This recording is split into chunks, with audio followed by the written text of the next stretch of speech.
હીરા અને કાપડ ઉદ્યોગના કેન્દ્ર તરીકે જાણીતા સુરત શહેરમાં આ વિશેષ સ્વદેશી ડ્રોન તૈયાર કરવામાં આવી રહ્યા છે. સુરતની ડ્રોન કંપનીએ આ ક્ષેત્રમાં અપ્રતિમ સફળતા મેળવીને ભારતીય સેના પાસેથી 10 કરોડનો ઇમરજન્સી પ્રોક્યોરમેન્ટ ઓર્ડર મેળવ્યો છે, જેને માત્ર 2 મહિનાના ટૂંકા ગાળામાં સફળતાપૂર્વક પૂર્ણ કરીને દેશની રક્ષા પ્રણાલીને મજબૂત રીતે કરાઈ છે. ઇનસાઇડ એફપીવીના સીઈઓ હર્ષ ચૌધરીએ જણાવ્યું કે સામાન્ય રીતે ડિફેન્સના પ્રોગ્રામ અને ઓર્ડર પૂરા થવામાં વર્ષો નીકળતા હોય છે.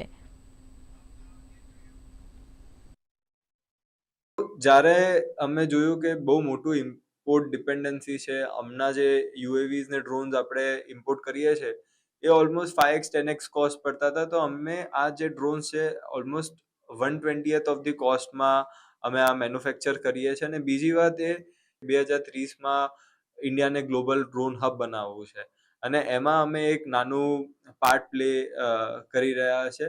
અને વાત કરીએ તો ગુજરાત ગવર્મેન્ટે પણ આમાં સપોર્ટ કર્યું છે, આ કંપનીમાં ઇન્વેસ્ટ કર્યું છે. ગવર્મેન્ટ ઓફ ઇન્ડિયાથી પણ અમને ગ્રાન્ટ મળ્યું છે. આ ટાઈપના ડ્રોન્સ આર્મીને હેલ્પ કરી રહ્યા છે અને એમના ઉપરથી લાયબિલિટી રિમૂવ કરી રહ્યા છે. આ ડ્રોન્સ 10 કિલો સુધીનું પેલોડ ઉઠાવી શકે અને આ 10 મિનિટથી લઈને 1 કલાક સુધી આ ફ્લાય કરી શકતા હોય છે આ ડ્રોન્સ.